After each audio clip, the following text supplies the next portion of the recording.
brothers to stand up and stand strong. In Pastor's absence, I want to pay homage to him for inviting me. He's my friend, he's my fraternity brother, and he's also a man of God. So I want to give a hand for your pastor, the leader of this house.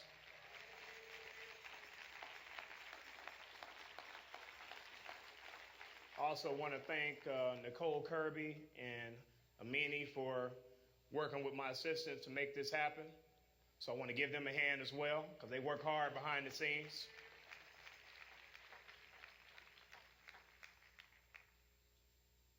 No more excuses, black men stand up. It's time for brothers to stop making excuses. I was raised by a woman. There's no excuse for that. Now, my mom raised 5 of us by herself, 4 girls and me. I was the only boy, no brothers, no father. My mom, she was my mother and my father. And many of you out here in the audience, I see a lot of ladies in the audience, you're playing the role of the mother and father. There's no excuse for that. It's time for men to stand up and be responsible. See, I was one of those that used to make excuses as well. I didn't know who I was, didn't know where I came from. Seen a picture of my father about 8 years ago. That was my first time seeing him. I inherited his ways and his looks. That's all he gave me.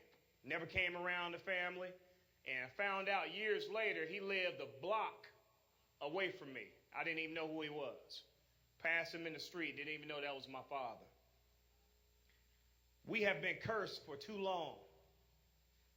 See, there was a young man at the age of 6 whose aunt's boyfriend attempted to molest him and 2 of his sisters.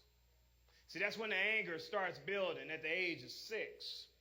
During that same year at the age of 6, my mom, who worked 2 or 3 jobs to take care of 5 kids, was at work. Her live-in boyfriend at the time, he didn't like me sitting up waiting for my mom, but I was the man of that house even at the age of 6. I wanted to make sure my mom came through that door before I hit that pillow. I didn't care what time it was.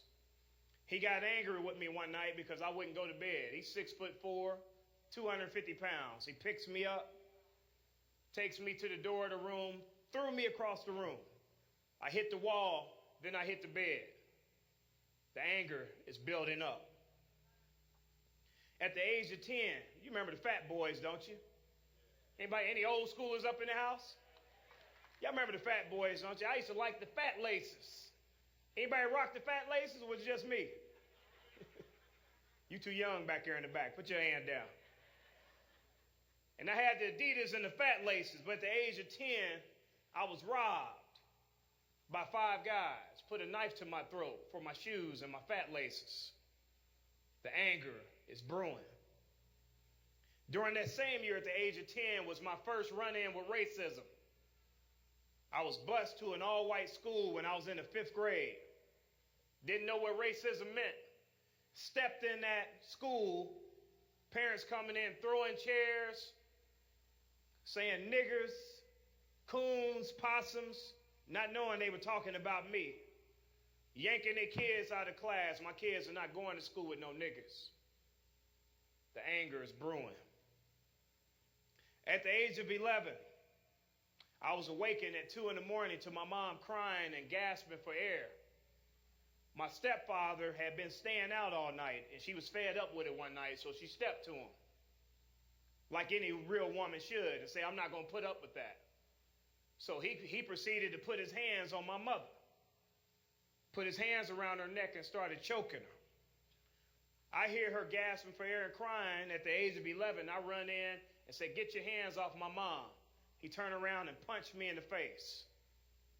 The anger is brewing. At the age of 12, I was robbed on my paper route by the very guys in the neighborhood. I was delivering papers to some of their homes. Robbed me of my collection book and started collecting my money right there in my face.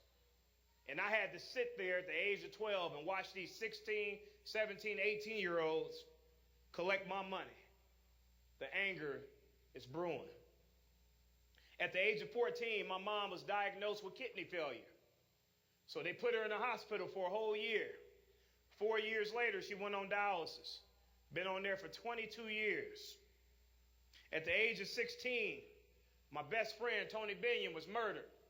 He was 15 years old. He wasn't a drug dealer. He wasn't off into anything but books and sports. I was working at McDonald's that night. I wasn't able to make the party. Tony said, "He's going to go to the party and I'll see you in the morning." I worked at McDonald's. I closed that night. I would always be the first up in my house to pick up the paper. Tony on the front page. Good kid, shooting victim. The anger is brewing. At that same age of 16, my stepfather, the same one that punched me in the face, the same guy, I'm trying to deal with the death of my best friend, and he hands me marijuana for the first time. Said, "Take this. This will help you deal with the pain."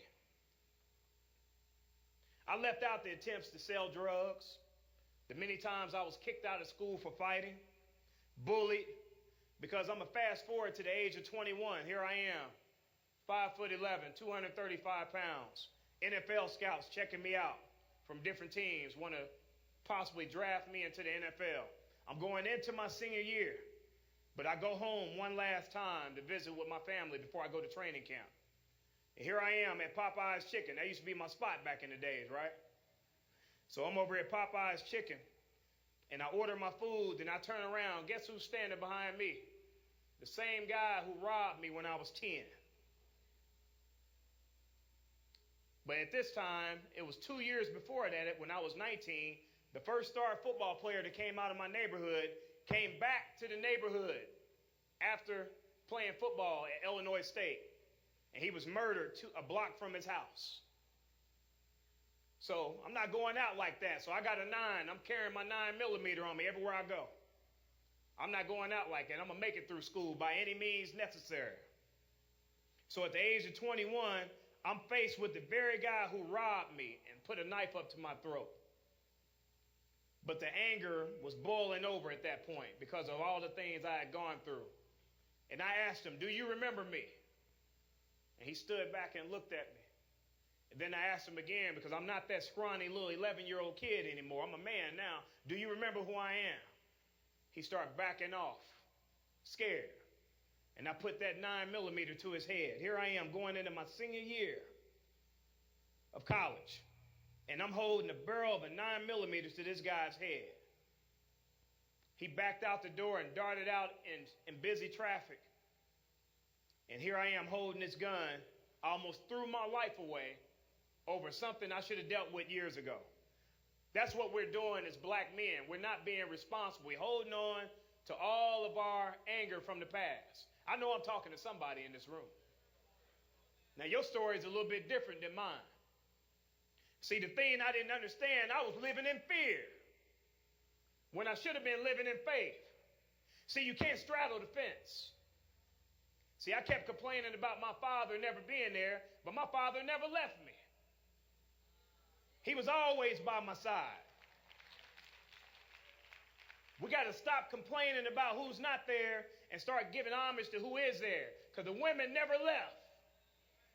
The women always stay. They the backbone of this country. They the backbone to this family. So show them some respect. And I'm talking to some of you little young knuckleheads in here that want to disrespect your mom.